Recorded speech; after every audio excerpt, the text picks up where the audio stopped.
All right. So why is it that you go to listing appointment after listing appointment and you don't win? You hear all kinds of excuses from the seller why they didn't choose to hire you or why they chose to do business with someone else or whatever it is that they say. What's going on? Well, we're going to get to the bottom of it in this video. All right. So before we jump into this, for the few of you that are very, very serious about the goals that you have in this business, and you understand the value of accountability and the coaching process, I'll invite us to have a conversation. There'll be a link for those of you that want to have a conversation about potentially having a coaching relationship. And so click it. You can pick a day and time that works best for you. We can have a conversation, ask each other some questions, and then determine if working together makes sense or not. All right. If not, all good. Hopefully you get value. You continue to get value from these videos. All right. So let's jump into this thing. So there are, I don't know, what do I have? 1, 2, 3, 4 main points that we're going to get through today on why your listing presentation script just simply doesn't work. And the first thing is because we don't understand the goal of the listing appointment. What is the goal of the listing appointment? The goal of the listing appointment is to get to the truth so the seller feels comfortable enough to open up so that you can become the obvious choice. So the problem for most of us is we never get to the truth. We just stay very, very surface level. And we're going to talk all about that in just a second. And the reason why sellers don't feel comfortable telling you the truth is because you spend the whole time in what we call convince mode. You're going to try to sell the homeowner on all your reasons on why they should hire you. You're going to tell them about all the different things that you're going to do. You're going to tell them about this, that, the other thing. You're going to try and convince them for an hour. Some of you stay there for 2, 3, 4 hours, trying to beg, plead, and convince your way into getting them to let you list the house.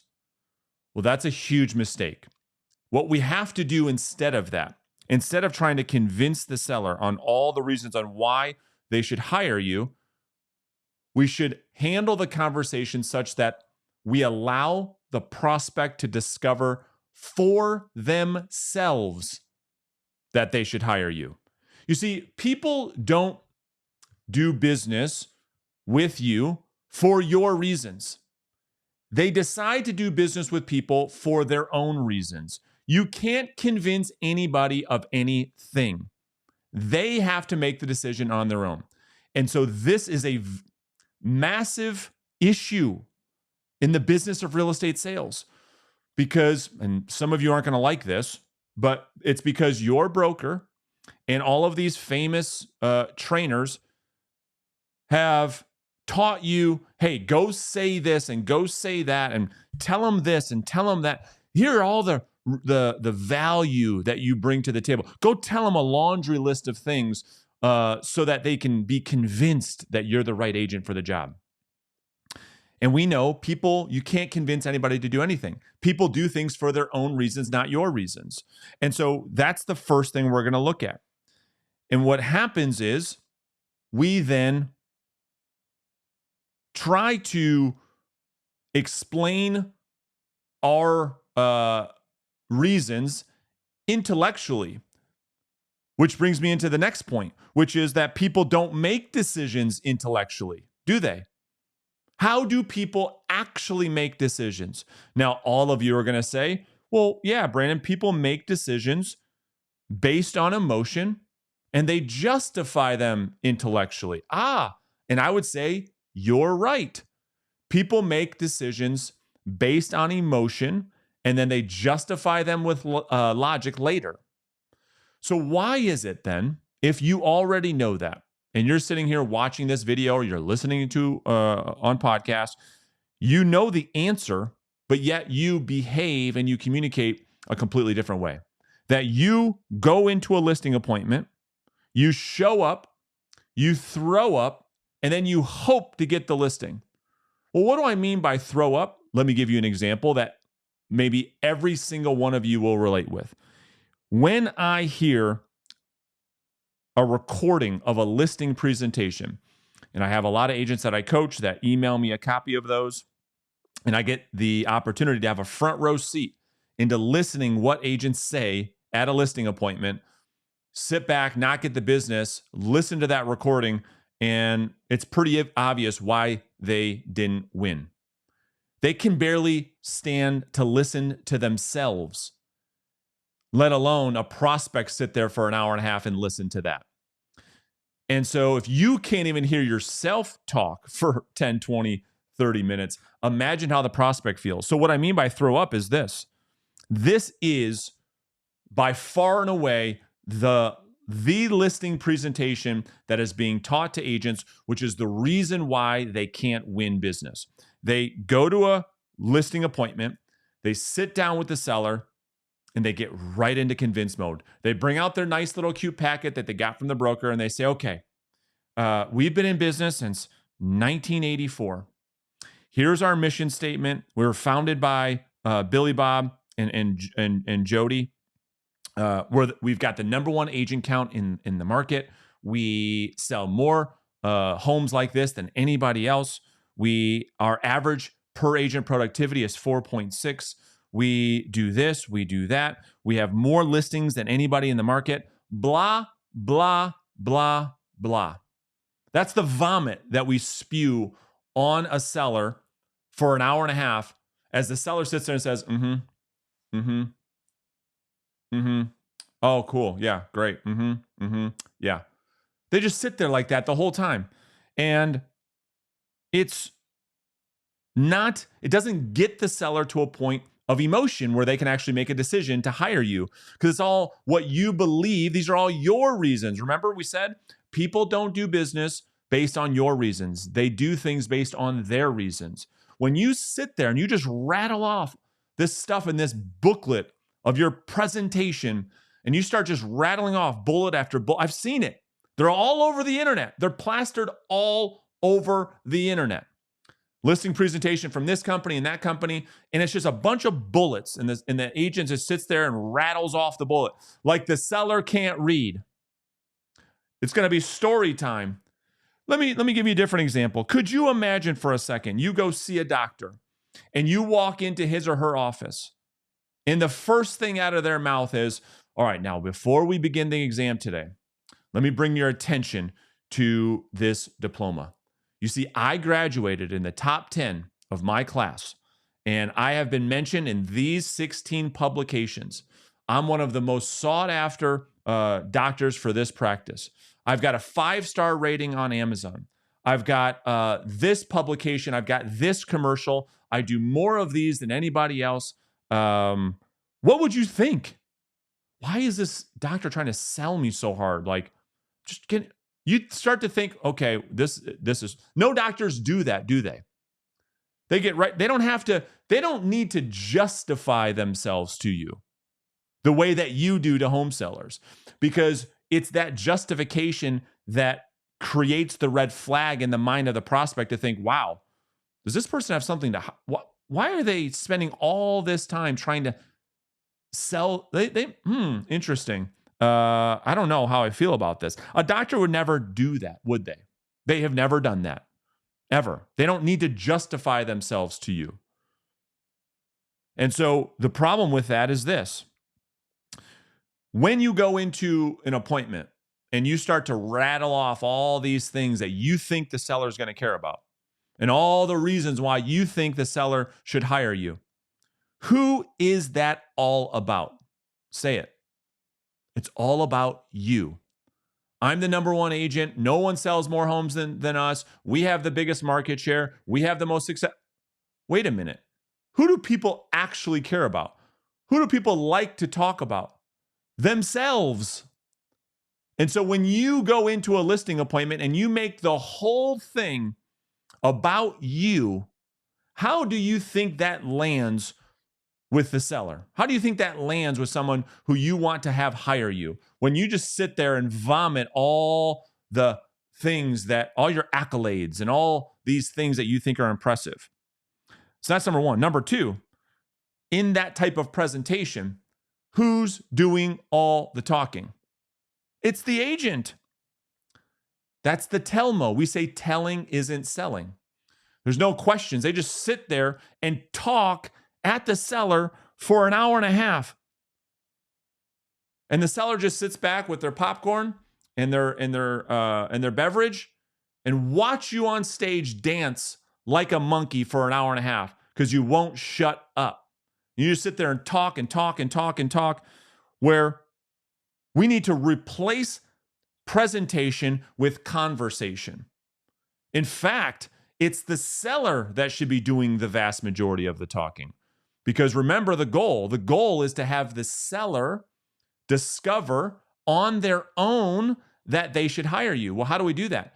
They have to hear it themselves. They have to say it themselves. People only do things because they tell themselves they want to do the thing. So you've got to get the seller to verbalize their reasons for why they believe they should hire you. And if that's happening, it's the seller doing all the talking. You're not doing all the talking. And then number 3, again, I've talked about this a couple times. Who's giving all the reasons on why the person should do what the other person wants them to do? It's you in that type of presentation where you just go page by page, bullet by bullet. Here's another reason why you should hire us. Here's this, and here's that, and here's this, and here's that. And you just start rattling off No, we can't do that. We have to do the opposite of that. We have to ask what we call Socratic style questions to elicit self-persuasion. Google it. Self-persuasion is when someone verbalizes their own reasons for taking action. And that is your job as a highly skilled salesperson. Now, I know most of us aren't. Most of us are amateurs because we haven't been trained. And then number 4, the other issue that's wrong with this is it's all logic-based. It's all logic-based. Like, you being in business since 1983 is going to move the needle and get somebody hyper emotion to say, oh my gosh, did you hear what he just said, babe? They've been in business since 1983. We should hire them. Or that your mission statement is to save the manatees. Oh my gosh, babe, we should hire them. Did you imagine what they just said? You see, these are all your reasons, and you assume that sellers care. We've got to stop communicating what we think the seller cares about and ask questions so that the seller can verbalize what actually is important. All right, let's move on to reason number 3. So we talked about number 1, that the goal is to get to the truth. You can't do that if you get into tell mode.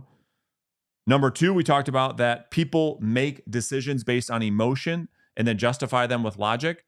So your presentation can't just be filled with facts and figures for an hour and a half and think you're going to win the business. And now number 3, the reason why most of the time you're not winning at the listing appointment is this concept that in order to be better, you must first be different.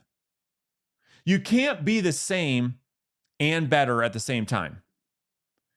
And when you do, you play right into what sellers already believe, that all real estate agents are the same. And for the most part, they're right. Yeah? Because all the mules in the market show up for a beauty pageant. They all walk across stage. They all vomit the same kind of spiel. And of course, the seller's like, yeah, they're all the same. Because you are all the same. So in order to be better, you first must be different. Well, let me explain exactly what I mean. You see, when a seller asks you, what makes you different? They actually ask you the literal question. What makes you different from your competitors? Or better yet, why should I hire you versus the other mules I'm going to meet with? And here's what most of you say. Well, we're going to do professional photos. We're going to do 3D videos. We're going to do drone photos, open houses, social media. I give great client service. I'm always available for my clients 24/7. Like that's a good thing. Could you imagine for a second, you go see an attorney because you need a great attorney for one reason or the other. and they say, you can get a hold of me all the time. I'm never, I don't, wait a minute. Don't you have any clients? Well, interesting. So if someone's super, super, super, super available to you, right? We don't value. I mean, if you look at diamonds, right? Why are diamonds so expensive? Oh, that's right, because of how rare they are. Yeah. So if you, I don't understand that one. I'm available for you 24/7. You can call me day or night. You can call me on the birth of my firstborn, and I will leave that hospital immediately to go show you a house. I mean, if you don't think you reek of desperation and commission breath, I don't know what else would. I mean, that type of behavior is so disgusting. And you think it's a value add. Isn't that funny? You think I'm adding value with all of that. Well, let me ask you this question. If you say something like that, when someone says, hey, what do you, why should I hire you? And then you give them a laundry list of all these different things. Let me ask you this question. What do you think your competitors say? What do you think your competitors say when they're asked by a seller, hey, what makes you different? I bet you they say something very similar to you. Well, we're going to do this, we're going to do that, we're going to do this, we're going to do that. And a lot of those things are the same. And so the seller, whether they are or they aren't, the way you're doing it, the seller hears it to be the same. And so you, in order to be better, you have to be different. So if you aren't different, in the absence of value, price is the only thing that matters, which then answers this another big thing that agents seem to not understand. Why is it that I always get beat up on commission? And why is it that if I get a listing, it's because I have to discount my commission? Because you aren't differentiating yourself. So if everything's the same, in the absence of any differentiation, the only thing left is price. And so the person at the bottom wins. So of course you get your ass kicked in a listing appointment on commission because somebody's willing to do it for cheaper. If you're not going to compete on value, you're going to get crushed on price. And the other thing is, when you answer a question like that, Mr. and Mrs. Seller, you just show up, you throw up, hey, why should I hire you? And you start giving them a laundry list of all these things. You then start to commoditize yourself. You actually start to devalue yourself. Think about this for a second.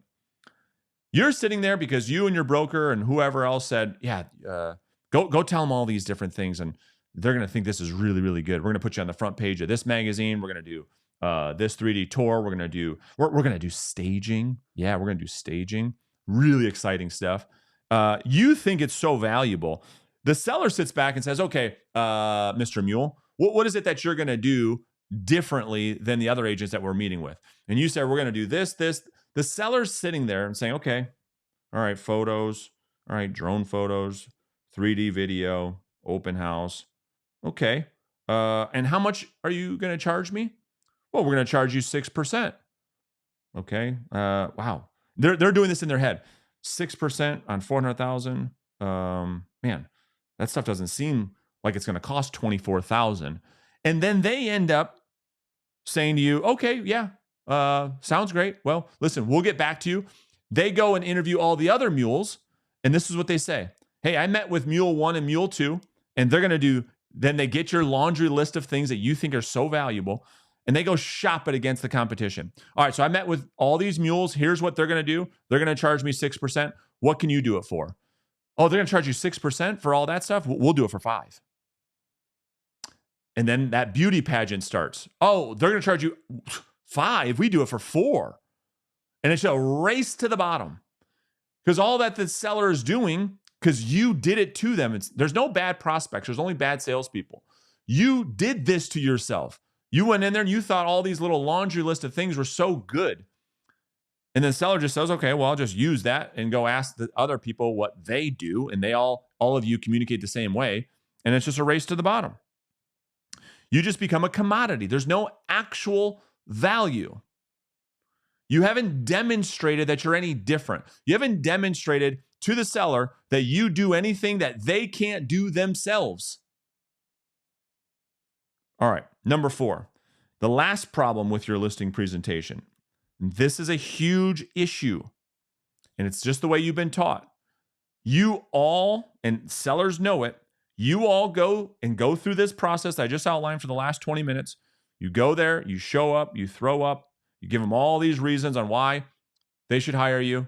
You commoditize yourself, you provide no value, and then you try to close at the end. And what do you hear most of the time? Some type of version of, well, listen, we really, really enjoyed this. You know, they're sitting there laughing in their head as they watched you dance like a monkey on stage for the last hour and a half.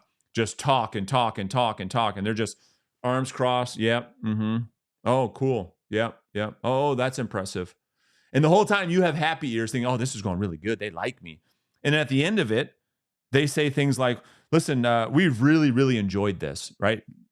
Giving you that emotional need because you're so insecure as a needy salesperson. So it's exactly what they know you want to hear. We really, really enjoyed this time with you today. Really, really good presentation. So just leave this with us. We'll think it over, and but it's really good. But we'll get back to you. We were super, super impressed. And in your head, as the needy, desperate soul that you are, you're like, oh wow, this is going really. I think I got one. I think I got one. And then the prospect disappears. It's a disappearing act. They fall into the witness protection program, never to be seen or heard again. You try to follow up, they ghost you, they duck you, they never, and you say, man, what happened? They really liked me. They even told me what's going on? Well, it's because you believe you should close at the end.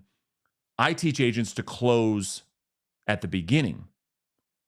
You see, if you wait to the end and you go and vomit for an hour, hour and a half, and then just hope that at the end you've said enough to get the deal and you try to close at the end, you're living on hopium. You have no idea. So we need to close at the beginning, which is why we have 100% close rate. Brandon, 100% close rate? Come on. Well, yeah. What are we talking about? A decision. We close for a decision, yes or no, without a bias towards yes, in the beginning of the meeting. So that we have this expectation with the seller as to what's going to happen at the end, at the beginning. So everybody can feel comfortable telling each other the truth. We don't have to have this tug of war for an hour and a half where the seller's super guarded because you're so salesy that they have to protect themselves. No, we can have an open, honest, transparent conversation. So my question for you is this. Which of these can you resonate with the most? Which of these do you feel like you're guilty of the most? Which one of these do you feel like, okay, Brandon, yes, I'm doing that. What should I be doing differently? Throw that in a comment. Let's have a conversation about it to see what it is that we can do to help you get better so you can go out there and start winning more business.